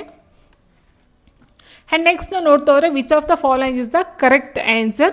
ಕೆಳಗಿನ ಹೊಂದಿಸಿ ಬರೆಯಿರಿ. So carbohydrates and lipids, proteins, vitamins and minerals and roughage ಅಂದರೆ ನಾರು ಪದಾರ್ಥಗಳಂತ ಹೇಳ್ತೀವಿ. ಸೊ ಇಲ್ಲಿ ಏನು ಕೊಟ್ಟಿದ್ದಾರೆ, ದೇಹ ನಿರ್ಮಾಣಕಾರಕಗಳು, ಶಕ್ತಿ ಕೊಡುವ ಆಹಾರಗಳು, ಜೀರ್ಣನಾಳಗಳಲ್ಲಿ ಆಹಾರ ಚಲನೆಗೆ ನೆರವಾಗುತ್ತವೆ, ಆರೋಗ್ಯ ರಕ್ಷಕಗಳಂತ ಕೊಟ್ಟಿದ್ದಾರೆ. ಸೊ ಸ್ನೇಹಿತರೆ, ಕಾರ್ಬೋಹೈಡ್ರೇಟ್ಸ್ ಆ್ಯಂಡ್ ಲಿಪಿಡ್ಸ್ ಅಂತಕ್ಕಂಥದ್ದು ಏನಿದೆಯೋ, ಸೊ ಇದು ನಮ್ಗೆ ಏನು ಮಾಡುತ್ತೆ ಅಂತಂದರೆ ಎನರ್ಜಿ ಗಿವಿಂಗ್ ಫುಡ್, ಅಂದರೆ ಶಕ್ತಿಯನ್ನು ಕೊಡ್ತಕ್ಕಂಥದ್ದು ಆಗಿರುತ್ತೆ. ಗಿವಿಂಗ್ ಎನರ್ಜಿ ಅಥವಾ ಎನರ್ಜಿ ಗಿವಿಂಗ್ ಫುಡ್ಸ್ ಅಂತಕ್ಕಂಥದ್ದು ಕಾರ್ಬೋಹೈಡ್ರೇಟ್ಸ್ ಮತ್ತು ಲಿಪಿಡ್ಸ್ ಕೊಡ್ತಕ್ಕಂಥದ್ದಾಗಿರುತ್ತೆ. ಇನ್ನು ಪ್ರೋಟೀನ್ಸ್ ಅಂತಕ್ಕಂಥದ್ದು ದೇಹ ನಿರ್ಮಾಣಕಾರಕ, ಅಂದರೆ ಬಾಡಿ ಬಿಲ್ಡಿಂಗ್ ಏಜೆಂಟ್ಸ್ ಅಂತ ಹೇಳ್ತೀವಿ, ಬಾಡಿ ಬಿಲ್ಡಿಂಗ್ ಫುಡ್ಸ್ ಅಂತ ಹೇಳ್ತೀವಿ. ಪ್ರೋಟೀನ್ಸ್ ಅಂತಕ್ಕಂಥದ್ದು ದೇಹ ನಿರ್ಮಾಣಕಾರಕಗಳಾಗಿರುತ್ತೆ. ವಿಟಮಿನ್ ಮತ್ತು ಖನಿಜಗಳು ಏನಿದೆಯೋ, ಸೊ ಇದು ನಮಗೆ ಆರೋಗ್ಯ ರಕ್ಷಕಗಳಂತ ಹೇಳ್ತೀವಿ. Vitamin and minerals, maintenance of health ಅಂತಕ್ಕಂಥದ್ದು. ಇನ್ನು ರಫೇಸ್ ನಾರು ಪದಾರ್ಥ ಜೀರ್ಣನಾಳದಲ್ಲಿ ಆಹಾರದ ಚಲನೆಗೆ ನೆರವಾಗ್ತಕ್ಕಂಥದ್ದು ಆಗಿರುತ್ತೆ. ಸೊ ಇದರ ಪ್ರಕಾರ ನೋಡ್ತಾ ಹೋದರೆ 1ಕ್ಕೆ ಬಿ ಬರುತ್ತೆ ಸ್ನೇಹಿತರೆ, 1ಕ್ಕೆ ಬಿ. ಓಕೆ. ಆ್ಯಂಡ್ ನೆಕ್ಸ್ಟು ಪ್ರೋಟೀನ್ಗೆ ಎ ಆಯಿತು. ಆ್ಯಂಡ್ ವಿಟಮಿನ್ ಆ್ಯಂಡ್ ಖನಿಜ ಅಂತ ಹೇಳಿದಾಗ ಸೊ ಡಿ ಬರಬೇಕು. ಆನ್ಸರ್ ಆಪ್ಷನ್ ಡಿ ಆಗಿರುತ್ತೆ. And next which of the following is the correct statement. ಈ ಕೆಳಗಿನಲ್ಲಿ ಸರಿಯಾದ ಹೇಳಿಕೆ ಯಾವುದು? A balance diet is a diet that contains all the nutrients in a definite amount. ಅಂದರೆ ಡಯಟ್ ಅಂದರೆ ಏನು? ಸಂತುಲಿತ ಆಹಾರ ಅಂದರೆ ಎಲ್ಲ ಪೋಷಕಾಂಶಗಳು ನಿರ್ದಿಷ್ಟ ಪ್ರಮಾಣದಲ್ಲಿ ಒಳಗೊಂಡಿರ್ತಕ್ಕಂಥ ಆಹಾರವನ್ನು ನಾವು ಸಂತುಲಿತ ಆಹಾರ ಅಂತ ಕರಿತೀವಿ. ಫಾರ್ ಎಕ್ಸಾಂಪಲ್, ನಿಮಗೆ ಡಯಟ್ ಮಾಡ್ತೀವಿ ಅಂತ ಹೇಳ್ತಾರೆ. ಸೊ ಡಯಟ್ ಅಂದರೆ ನಾವು ಆಹಾರವನ್ನು ತೆಗೆದುಕೊಳ್ದೇ ಇರ್ತಕ್ಕಂಥದ್ದು ಡಯಟ್ ಅಲ್ಲ ಸ್ನೇಹಿತರೆ. ಇರ್ತಕ್ಕಂಥ ಏನು ಕಾರ್ಬೋಹೈಡ್ರೇಟ್ಸು, ಲಿಪಿಡ್ಸು, ಪ್ರೋಟೀನ್ಸು, ವಿಟಮಿನ್ಸ್ ಎಲ್ಲ ಇದೆಯೋ, ಸೊ ಅದನ್ನೆಲ್ಲ ಸಮ ಪ್ರಮಾಣದಲ್ಲಿ ಆರೋಗ್ಯಕ್ಕೆ ಎಷ್ಟು ಬೇಕೋ ಅಷ್ಟು ಪ್ರತಿನಿತ್ಯ ನಾವು ಸೇವನೆಯನ್ನು ಮಾಡ್ತಕ್ಕಂಥ ನಾವು ಸಂತುಲಿತ ಆಹಾರ ಅಂತ ಕರಿತೀವಿ. ಅಂದರೆ ಎಲ್ಲ ಪೋಷಕಾಂಶಗಳು ನಿರ್ದಿಷ್ಟ ಪ್ರಮಾಣದಲ್ಲಿ ಒಳಗೊಂಡಿರ್ತಕ್ಕಂಥ ಒಂದು ಆಹಾರವನ್ನು ನಾವು ಸಂತುಲಿತ ಆಹಾರ ಅಂತ ಕರಿತಕ್ಕಂಥದ್ದು. ಇನ್ನು A balance diet consist of carbohydrates, lipids, vitamins. ಅದನ್ನೇ ನಾನು ಹೇಳಿದ್ದು ಸ್ನೇಹಿತರೆ. ಕಾರ್ಬೋಹೈಡ್ರೇಟ್ಸು, ಲಿಪಿಡ್ಸು, ವಿಟಮಿನ್ಸು, ಪ್ರೋಟೀನ್ಸು, ಖನಿಜ, ನೀರು, ನಾರು ಪದಾರ್ಥಗಳನ್ನು ಒಂದು ನಿರ್ದಿಷ್ಟ ಪ್ರಮಾಣದಲ್ಲಿ ಒಳಗೊಂಡಿರಬೇಕು. ಅತಿ ಜಾಸ್ತಿ ಅಂತಲ್ಲ, ಅತಿ ಕಡಿಮೆ ಅಂತಕ್ಕಂಥದ್ದು ಅಲ್ಲ. ಸೊ ನಾವು ತಿಂತಕ್ಕಂಥ ಆಹಾರದಲ್ಲಿ ಜಾಸ್ತಿ ಮ್ಯಾಕ್ಸಿಮಮ್ ಅಂತ ಹೇಳಿದ್ರೆ ಅದು ಕಾರ್ಬೋಹೈಡ್ರೇಟ್ಸ್ ಇರುತ್ತೆ. ಅದಾದ ನಂತರ ಲಿಪಿಡ್ಸ್ ಬರುತ್ತೆ, ಅದಾದ ನಂತರ ಪ್ರೋಟೀನ್ಸ್ಗಳು ಬರ್ತಕ್ಕಂಥದ್ದು ಆಗಿರುತ್ತೆ. ಓಕೆ. ಸೊ ಈ ಒಂದು ಪ್ರಮಾಣದಲ್ಲಿ ನಾವು ಊಟವನ್ನು ತಿಂತೀವಲ್ಲ, ಅದನ್ನು ನಾವು ಸಂತುಲಿತ ಆಹಾರ ಅಥವಾ ಬ್ಯಾಲೆನ್ಸ್ ಡಯಟ್ ಅಂತ ಹೇಳ್ತೀವಿ. ಸೊ ಇಲ್ಲಿ ಆನ್ಸರ್ 2 ಸಹ ಸರಿ ಬರುತ್ತೆ ಸ್ನೇಹಿತರೆ. ಸೊ ಹಾಗಾಗಿ ಆಪ್ಷನ್ ಸಿ 1 ಮತ್ತು 2 ಸರಿ ಇದೆ. And next, water we take along with food does not perform this function. ಅಂದರೆ ಆಹಾರದ ಪೋಷಕಾಂಶವಾದ ನೀರು ಈ ಕಾರ್ಯವನ್ನು ನಿರ್ವಹಿಸುವುದಿಲ್ಲ. ಅಂದರೆ ಈ ಒಂದು ನೀರಿನ ಒಂದು ಕೆಲಸ ಅಲ್ಲ, ಫಂಕ್ಷನ್ ಅಲ್ಲ. ಯಾವುದು? It helps the body to observe nutrients. ಪೋಷಕಾಂಶಗಳನ್ನು ಹೀರಿಕೊಳ್ಳಲು ದೇಹಕ್ಕೆ ನೆರವಾಗುತ್ತದೆ. ಹೌದು. ಸೊ ಪೋಷಕಾಂಶಗಳನ್ನು ಹೀರಿಕೊಳ್ಳೋದಕ್ಕೆ ದೇಹಕ್ಕೆ ನೆರವಾಗ್ತಕ್ಕಂಥ ನೀರು ಆಗಿರುತ್ತೆ ಸ್ನೇಹಿತರೆ. ಆ್ಯಂಡ್ ನೆಕ್ಸ್ಟ್ ಎರಡನೇದೇನಿದೆ, it helps in flushing out waste materials from the body. ಅಂದರೆ ತ್ಯಾಜ್ಯ ವಸ್ತುಗಳನ್ನು ದೇಹದಿಂದ ಹೊರ ಹಾಕೋದಕ್ಕೆ ನೆರವಾಗುತ್ತೆ. ಹೌದಲ್ಲ? ಸೊ ಈಗ ಬೆವರು ಆಗಿರ್ಬೋದು ಅಥವಾ ನಾವು ಏನು ಟಾಯ್ಲೆಟ್ಗೆ ಹೋಗ್ತೀವೋ ಸೊ ಅದಾಗಿರ್ಬೋದು, ನಮ್ಮ ತ್ಯಾಜ್ಯ ವಸ್ತುಗಳನ್ನು ದೇಹದಿಂದ ಹೊರ ಹಾಕೋದಕ್ಕೆ ನೆರವಾಗ್ತಕ್ಕಂಥದ್ದು ವಾಟರ್ ಆಗಿರುತ್ತೆ. ಇನ್ನು ದೇಹಕ್ಕೆ ಶಕ್ತಿಯನ್ನು ಕೊಡುತ್ತದೆ, gives energy to the body ಅಂತ ಕೊಟ್ಟಿದ್ದಾರೆ. But energy to the body ಯಾವುದಾಗಿರುತ್ತೆ? ಕಾರ್ಬೋಹೈಡ್ರೇಟ್ಸ್ ಆಗಿರುತ್ತೆ. ಆಲ್ರೆಡಿ ನೋಡಿದಾಗೆ ಕಾರ್ಬೋಹೈಡ್ರೇಟ್ಸ್ ಮತ್ತು ಲಿಪಿಡ್ಸ್ ಏನಿದೆಯೋ ಇದು giving energy food to our body. ಹೌದಾ? ಸೊ ಆಗಿರಬೇಕಾದ್ರೆ ಇದು ತಪ್ಪಾಗುತ್ತೆ. ಇದು ನೀರಿನ ಒಂದು ಫಂಕ್ಷನ್ ಅಲ್ಲ ಸ್ನೇಹಿತರೆ, ಇದು ಒಂದು ಕಾರ್ಬೋಹೈಡ್ರೇಟ್ಸ್ನ ಒಂದು ಫಂಕ್ಷನ್ ಆಗಿರುತ್ತೆ. Helps in controlling body temperature. ದೇಹದ ತಾಪಮಾನವನ್ನು ನಿಯಂತ್ರಿಸಲು ನೆರವಾಗುತ್ತದೆ. ಹೌದು. ಸೊ ನೀರಿನ ಒಂದು ಫಂಕ್ಷನ್ ಅಥವಾ ಕಾರ್ಯಗಳಂತ ಹೇಳಿದರೆ ಈ 3 ಸಹ ನೀರಿನ ಒಂದು ಫಂಕ್ಷನ್ಸೇ ಆಗಿರುತ್ತೆ ಸ್ನೇಹಿತರೆ. ಇದು ಮತ್ತು ಡಿ. ಬಟ್ ದೇಹಕ್ಕೆ ಶಕ್ತಿಯನ್ನು ಕೊಡ್ತಕ್ಕಂಥದ್ದು ಕಾರ್ಬೋಹೈಡ್ರೇಟ್ಸ್ ಮತ್ತು ಲಿಪಿಡ್ಸ್ ಆಗಿರುತ್ತೆ. Which of the following is on incorrect statement. ಅಂದರೆ ಕೆಳಗಡೆ ಕೊಟ್ಟಿರ್ತಕ್ಕಂಥ ಸ್ಟೇಟ್ಮೆಂಟಲ್ಲಿ ತಪ್ಪಾದಂಥ ಒಂದು ಹೇಳಿಕೆ. Okay. Cooking not only makes the food tasty but also easily digestible ಅಂತ ಕೊಟ್ಟಿದ್ದಾರೆ. ಅಂದರೆ ನಾವು ಕುಕ್ ಮಾಡೋದ್ರಿಂದ, ಆಹಾರವನ್ನು ಬೇಯಿಸೋದ್ರಿಂದ ಆಹಾರ ರುಚಿಯಾಗುತ್ತೆ, ಅದರ ಜೊತೆಗೆ ನಮಗೆ ಸುಲಭವಾಗಿ ಜೀರ್ಣವಾಗುತ್ತೆ. ಇದು ಸರಿನಾ ತಪ್ಪಾ? ನಿಮ್ಮ ಒಂದು ಇದಕ್ಕೆ ಬಿಟ್ಟಿರ್ತೀನಿ, ಆಮೇಲೆ ಆನ್ಸರ್ ನೋಡೋಣ. And next, over cooking leads to the destruction of nutrients, ಅಂದರೆ ಜಾಸ್ತಿ ಬೇಯಿಸೋದ್ರಿಂದ, ಅತಿಯಾಗಿ ಬೇಯಿಸೋದ್ರು ಪೋಷಕಾಂಶಗಳ ನಾಶಕ್ಕೆ ಕಾರಣವಾಗುತ್ತೆ. ಹೌದು, ಅದು ಸಹ ಸರಿ ಇದೆ ಸ್ನೇಹಿತರೆ. ಕೆಲವೊಂದು ಇದನ್ನು ನಾವು ರಾಗೆ ತಿಂತೀವಿ, ಅಂದರೆ ಹಸಿದನ್ನ ನಾವು ತಿಂತಾ ಹೋಗ್ತೀವಿ ಸ್ನೇಹಿತರೆ. ಹಾಗಾಗಿ ಕೆಲವೊಂದನ್ನು ಜಾಸ್ತಿ ಅತಿಯಾಗಿ ಬೇಯಿಸೋದ್ರಿಂದ ಅಲ್ಲಿರ್ತಕ್ಕಂಥ ಏನು ಪೋಷಕಾಂಶಗಳಿರುತ್ತೋ ಸೊ ಅದು ನಾಶ ಆಗ್ತಕ್ಕಂಥ ಚಾನ್ಸಸ್ಸು ಸಹ ಇದೆ. ಇನ್ನು ಮೂರನೇದು, if a large amount of water is used while cooking and then drain the water, a considerable amount of protein and minerals are lost. ಅಂದರೆ ಬೇಯಿಸುವಾಗ ಹೆಚ್ಚಿನ ಪ್ರಮಾಣದ ನೀರನ್ನು ಬಳಸಿ ನಂತರ ನೀರನ್ನು ಬಸಿದ್ರೆ ಏನಾಗುತ್ತೆ, ಗಣನೀಯ ಪ್ರಮಾಣದಲ್ಲಿ ಪ್ರೋಟೀನ್ ಮತ್ತು ಖನಿಜಗಳು ನಷ್ಟವಾಗುತ್ತೆ. ಹೌದಲ್ವಾ? ಸೊ ಈಗ ನಾವೇನು ಈಗ ಅನ್ನಕ್ಕಾಗಿರ್ಬೋದು ನೀರು ಜಾಸ್ತಿ ಹಾಕ್ಬಿಟ್ಟು ಬಸಿದ್ರೆ ಏನಾಗುತ್ತೆ, ಅನ್ನದಲ್ಲಿರ್ತಕ್ಕಂಥ ಪ್ರೋಟೀನ್ ಏನಾಗುತ್ತೆ ಕೆಳಗಡೆ ಚೆಲ್ಲೋಗುತ್ತೆ. ಸೊ ಅದು ನಮಗೆ ಪ್ರೋಟೀನ್ ನಷ್ಟ ಆಗ್ತಕ್ಕಂಥದ್ದು. ಇನ್ನು ನಾಲ್ಕನೇದಿಂದ vitamins are not easily destroyed by heat during cooking ಅಂತ ಕೊಟ್ಟಿದ್ದಾರೆ. ಅಂದರೆ ಬೇಯಿಸುವಾಗ ಶಾಖದಿಂದ ವಿಟಮಿನ್ಗಳು ಅತಿ ಸುಲಭವಾಗಿ ನಾಶವಾಗುವುದಿಲ್ಲ ಅಂತ ಕೊಟ್ಟಿದ್ದಾರೆ. ಸೊ ಅದು ತಪ್ಪಾಗುತ್ತೆ ಸ್ನೇಹಿತರೆ. ಸೊ ಅದು ಆನ್ಸರು ಆಪ್ಷನ್ ಡಿ ಏನಿದೆಯೋ, ಬೇಯಿಸುವಾಗ ಶಾಖದಿಂದ ವಿಟಮಿನ್ಗಳು ಅತಿ ಸುಲಭವಾಗಿ ನಾಶವಾಗುವುದಿಲ್ಲ ಅಂತ ಕೊಟ್ಟಿದ್ದಾರೆ, ನಾಶ ಆಗುತ್ತೆ. ಓಕೆ, ಸೊ ಅದೊಂದು ತಪ್ಪಾದ ಹೇಳಿಕೆ ಆಗಿರುತ್ತೆ. ಆ್ಯಂಡ್ ನೆಕ್ಸ್ಟ್ ನಾವು ನೋಡ್ತಾ ಹೋದರೆ, due to the constant intake of junk foods containing high amounts of lipids, ಅಂದರೆ ಅಧಿಕ ಪ್ರಮಾಣದ ಲಿಪಿಡ್ಗಳನ್ನು ಒಳಗೊಂಡಂಥ ಜಂಕ್ ಫುಡ್ಗಳ ನಿರಂತರ ಸೇವನೆಯಿಂದ ಏನಾಗುತ್ತೆ, ಅಧಿಕ ಪ್ರಮಾಣದ ಲಿಪಿಡ್ಗಳು, ಲಿಪಿಡ್ ಅಂತ ಹೇಳಿದ್ರೆ ನಾನು ಆಲ್ರೆಡಿ ಹೇಳಿದಾಗ ಫ್ಯಾಟ್ ಅಂತ ಹೇಳಿದೆ ಸ್ನೇಹಿತರೆ. ಫ್ಯಾಟ್ ಅಂದರೆ ಕೊಬ್ಬು. ಓಕೆ, ಸೊ ಕೊಬ್ಬಿನ ಅಂಶವನ್ನು ಅತಿಯಾಗಿ ಸೇವನೆಯನ್ನು ಮಾಡ್ತಕ್ಕಂಥದ್ರಿಂದ ಏನಾಗಬಹುದು, there is an all round development of the body, ಅಂದರೆ ದೇಹದ ಸರ್ವತೋಮುಖ ಬೆಳವಣಿಗೆ ಆಗುತ್ತದೆ. ಓಕೆ, ಒಬೆಸಿಟಿ ಅಕರ್ಸ್, ಸ್ಥೂಲಕಾಯ ಅಥವಾ ಬೊಜ್ಜು ಉಂಟಾಗುತ್ತದೆ. ಮೂರನೇದು, ಪ್ರೊಟೆಕ್ಷನ್ ಫ್ರಮ್ ಡಿಸೀಸಸ್, ರೋಗಗಳಿಂದ ರಕ್ಷಣೆ ದೊರೆಯುತ್ತದೆ. ದ ಬಾಡಿ ಇಸ್ ಫಿಟ್, ದೇಹವು ಸದೃಢವಾಗಿರುತ್ತದೆ. ಸೊ ಲಿಪಿಡ್ ಕೊಬ್ಬನ್ನ ನಾವು ಬಾಡಿಗೆ ಎಷ್ಟು ತಿನ್ನಬೇಕೋ ಅಷ್ಟೇ ತಿನ್ನಬೇಕು ಸ್ನೇಹಿತರೆ. ಅತಿಯಾದರೆ ಏನಾಗುತ್ತೆ ಅಂದರೆ ಅದು ಒಬೆಸಿಟಿ ಹಕ್ಕರ್ಸ್, ಅಂದರೆ ಈ ಒಂದು ಸ್ಥೂಲಕಾಯ ಅಥವಾ ಬೊಜ್ಜು ಅಂತಕ್ಕಂಥದ್ದು ಏನಾಗುತ್ತೆ ಮನುಷ್ಯನಿಗೆ ಬರ್ತಕ್ಕಂಥ ಚಾನ್ಸಸ್ಸು ತುಂಬ ಇದೆ. ಸೊ ಹಾಗಾಗಿ ಕೊಬ್ಬು ನಾವು ತಿನ್ನಬೇಕು, ಡೈಲಿ ಪ್ರತಿನಿತ್ಯ ಇಷ್ಟು ಅಂತ ಇದೆ ಅಷ್ಟನ್ನು ತಿನ್ನಲೇಬೇಕು ನಾವು. ಬಟ್ ಅತಿ ಆದರೆ ಅದೇನಾಗುತ್ತೆ ಸ್ಥೂಲಕಾಯ ಅಥವಾ ಕೊಬ್ಬು ಅಂತಕ್ಕಂಥದ್ದು ಬೊಜ್ಜು ಅಂತಕ್ಕಂಥದ್ದು ನಮ್ಮ ಮೈಯಲ್ಲಿ ಸೇರ್ಕೊಳ್ತಾ ಹೋಗುತ್ತೆ. Okay, and next, doctors have advised you to use soya bean more in terms of body growth as it is rich in it. ಅಂದರೆ ವೈದ್ಯರು ಏನು ಮಾಡ್ತಾರೆ, ಅಡ್ವೈಸ್ ಮಾಡ್ತಾರೆ, ದೇಹದ ಬೆಳವಣಿಗೆಯ ದೃಷ್ಟಿಯಿಂದ ಸೋಯಾಬೀನನ್ನು ಹೆಚ್ಚು ಬಳಸಲು ಸಲಹೆಯನ್ನು ಕೊಡ್ತಾರೆ. ಹಾಗಾದರೆ ಈ ಒಂದು ಸೋಯಾಬೀನಲ್ಲಿ ಇರ್ತಕ್ಕಂಥ ಅತಿ ಹೆಚ್ಚಿನ ಪ್ರಮಾಣದಲ್ಲಿ ಯಾವುದಿರುತ್ತೆ, carbohydrates, lipids, proteins and vitamins, ಯಾವ ಒಂದು ನ್ಯೂಟ್ರಿಯೆಂಟ್ಸು ಸೋಯಾಬೀನಲ್ಲಿ ಅತಿಯಾಗಿ ಕಂಡುಬರುತ್ತೆ ಅಂತಕ್ಕಂಥದ್ದು ಪ್ರಶ್ನೆ ಆಗಿದೆ ಸ್ನೇಹಿತರೆ. ಸೊ ಸೋಯಾಬೀನ್ ಅಂತ ಹೇಳಿ ನಾನು ಆಲ್ರೆಡಿ ಹೇಳಿದಾಗೆ ದ್ವಿದಳ ಧಾನ್ಯಗಳು ಅಂತ ಏನು ಬರುತ್ತೆ ಸ್ನೇಹಿತರೆ, ದ್ವಿದಳ ಧಾನ್ಯಗಳು. ಓಕೆ, ಸೊ ದ್ವಿದಳ ಧಾನ್ಯಗಳನ್ನು ನೋಡ್ತಾ ಹೋದಾಗ ಈ ಒಂದು ಸೋಯಾಬೀನ್ ಆಗಿರ್ಬೋದು ಅಥವಾ ಕಿಡ್ನಿ ಬೀನ್ಸ್, ಅಂದರೆ ಕಿಡ್ನಿ ಬೀನ್ಸ್ ಹುರುಳಿಕಾಳು ಅಂತ ಏನು ಹೇಳ್ತೀವೋ ಸೊ ಅದಾಗಿರಬಹುದು, ಪೀಸ್ ಬಟಾಣಿ ಆಗಿರಬಹುದು, ಆ್ಯಂಡ್ ಕಡಲೆಕಾಳು ಆಗಿರ್ಬೋದು. ಅಂದರೆ ದ್ವಿದಳ ಧಾನ್ಯಗಳೆಲ್ಲ ನಮಗೆ ಬರ್ತಕ್ಕಂಥದ್ದೇನೆ ಪ್ರೋಟೀನ್ಸಲ್ಲಿ ಬರುತ್ತೆ. So answer option C proteins ಆಗಿರುತ್ತೆ ದ್ವಿದಳ ಧಾನ್ಯಗಳು. ಓಕೆ, ಆ್ಯಂಡ್ ನೆಕ್ಸ್ಟ್ ನಾವು ನೋಡ್ತಾ ಹೋದರೆ, like carbohydrates I provide energy consumed in less quantity give more energy O ham high. ಅಂದರೆ ಲೈಕ್ ಕಾರ್ಬೋಹೈಡ್ರೇಟ್ಸ್, ಅಂದರೆ ಕಾರ್ಬೋಹೈಡ್ರೇಟ್ಸ್ಗಳಂತೆ ನಾನು ಸಹ ಐ ಪ್ರೊವೈಡ್ ಎನರ್ಜಿ, ಅಂದರೆ ಎನರ್ಜಿಯನ್ನು ಕೊಡ್ತೇನೆ, ಒದಗಿಸ್ತೇನೆ.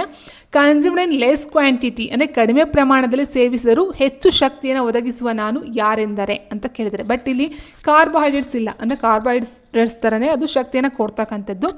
So option vitamin, protein, mineral, salts and lipids ಅಂತ ಕೊಟ್ಟಿದ್ದಾರೆ. ಫಾಸ್ಟಾಗಿ ಹೇಳ್ಬಿಟ್ಟೆ ಸ್ನೇಹಿತರೆ, ನಿಮಗೆ ಕಾರ್ಬೋಹೈಡ್ರೇಟ್ಸ್ ಆ್ಯಂಡ್ ಲಿಪಿಡ್ಸ್ ಅಂತಕ್ಕಂಥದ್ದಿಂದೆಯೋ ಇದು ದೇಹಕ್ಕೆ ಬೇಕಾದಂಥ ಒಂದು ಶಕ್ತಿಯನ್ನು ಕೊಡ್ತಕ್ಕಂಥ ಒಂದು ಕೆಲಸವನ್ನು ಮಾಡುತ್ತೆ. ಸೊ ಇಲ್ಲಿ ಆನ್ಸರ್ ಆಪ್ಷನ್ ಡಿ ಲಿಪಿಡ್ಸ್ ಆಗಿರುತ್ತೆ.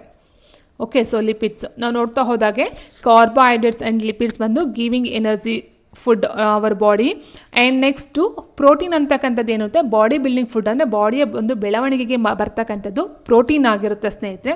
ಸೊ ವಿಟಮಿನ್ಸ್ ಮತ್ತು ಖನಿಜ ಲವಣಗಳನ್ನು ದೇಹವನ್ನು ರಕ್ಷಣೆ ಮಾಡ್ತಕ್ಕಂಥ ಒಂದು ಕೆಲಸಗಳನ್ನು ಮಾಡ್ತವೆ. Okay, and next, during a medical checkup at the school, the doctor noticed that a student was very weak and underweight, so he advised the student. ಅಂದರೆ ಮೆಡಿಕಲ್ ಚೆಕಪ್ಗೆ ಅಂತ ಸ್ಕೂಲ್ಗೆ ಯಾರೋ ವೈದ್ಯಕೀಯ ಅಂದರೆ ಇಟ್ ಮೀನ್ಸ್ ಡಾಕ್ಟರ್ಸ್ ಬರ್ತಾರೆ. ಒಬ್ಬ ವಿದ್ಯಾರ್ಥಿ ತೀರಾ ನಿಶಕ್ತಿ ಹಾಗೂ ಕಡಿಮೆ ತೂಕವನ್ನು ಹೊಂದಿರ್ತಾರೆ. ಸೊ ವೈದ್ಯರು ಗಮನಿಸ್ಕೊಂಡು ಏನು ಹೇಳ್ತಾರೆ, ಅವನಿಗೆ ವೈದ್ಯರು ನೀಡಬಹುದಾದ ಒಂದು ಉತ್ತಮ ಸಲಹೆ ಏನು, so eating junk food, junk food ತಿನ್ನು ಅಂತ ಹೇಳ್ತಾರಾ ತೂಕ ಜಾಸ್ತಿ ಮಾಡ್ಕೊಳ್ಳೋದಕ್ಕೋಸ್ಕರ, ಅಥವಾ ನಾಟ್ ಎಕ್ಸಸೈಸಿಂಗ್ ಸಂತುಲಿತ ವ್ಯಾಯಾಮನ ಮಾಡದಿರುವುದು ಅಂತ ಕೊಟ್ಟಿದ್ದಾರೆ. ಈಟಿಂಗ್ ಅ ಬ್ಯಾಲೆನ್ಸ್ ಡಯಟ್ ಸಂತುಲಿತ ಆಹಾರವನ್ನು ಸೇವನೆ ಮಾಡ್ತಕ್ಕಂಥದ್ದು. Not drinking too much water ಹೆಚ್ಚು ನೀರು ಕುಡಿಯದಿರುವುದು. ಸೊ ತೀರಾ ನಿಶಕ್ತಿ ಅಂತ ಹೇಳಿದಾಗ ಏನು ಮಾಡ್ತಾರೆ, ಸೊ ಆಪ್ಷನ್ ಸಿ ಸಂತುಲಿತ ಆಹಾರವನ್ನು ಸೇವನೆ ಮಾಡಬೇಕು. ಯಾಕಂತ ಅಂದರೆ ಸಂತುಲಿತ ಆಹಾರ ಅಥವಾ ಬ್ಯಾಲೆನ್ಸ್ ಡಯಟ್ ಅಂತ ಹೇಳಿದಾಗ ಒಟ್ಟು ನಾವು ಎಲ್ಲ ರೀತಿಯ ಒಂದು ನ್ಯೂಟ್ರಿಯೆಂಟ್ಸ್ಗಳನ್ನ ನೋಡ್ತಾ ಹೋಗ್ತೀವಿ, ಎಲ್ಲ ರೀತಿಯ ಪೋಷಕಾಂಶಗಳನ್ನ ನೋಡ್ತೀವಿ. ಕಾರ್ಬೋಹೈಡ್ರೇಟ್ಸ್ ಆಗಿರ್ಬೋದು, ಮಿನರಲ್ಸ್, ಪ್ರೋಟೀನ್ಸ್, ಲಿಪಿಡ್ಸ್. ಸೊ ಎಲ್ಲ ರೀತಿಯ ಊಟವನ್ನು ತಿಂದಾಗ ಆ ವ್ಯಕ್ತಿ ಅಥವಾ ಆ ವಿದ್ಯಾರ್ಥಿ ಏನು ಮಾಡ್ತಾರೆ, ತುಂಬ ಶಕ್ತನಾಗ್ತಕ್ಕಂಥದ್ದು, ಶಕ್ತಿಯಿಂದ ಕೂಡಿರ್ತಕ್ಕಂಥದ್ದಾಗಿರ್ಬೋದು, ತೂಕವನ್ನು ಜಾಸ್ತಿ ಗೇನ್ ಮಾಡ್ತಕ್ಕಂಥದ್ದಾಗಿರ್ಬೋದು ಆಗುತ್ತೆ ಸ್ನೇಹಿತರೆ. ಸೊ ಜಂಕ್ ಫುಡ್ ತಿನ್ನೋದ್ರಿಂದ ವ್ಯಾಯಾಮ ಮಾಡದೇ ಇರ್ತಕ್ಕಂಥದ್ದಾಗಿರ್ಬೋದು, ಹೆಚ್ಚು ನೀರು ಕುಡಿಯದೇ ಇರ್ತಕ್ಕಂಥದ್ದು, ಇದೆಲ್ಲ ನೆಗೆಟಿವ್ ಥಾಟ್ಸ್ ಆಗಿರುತ್ತೆ. ಸೊ ಆನ್ಸರ್ ಆಪ್ಷನ್ ಸಿ ಸಂತುಲಿತ ಆಹಾರ ಸೇವನೆ ಮಾಡ್ತಕ್ಕಂಥದ್ದು.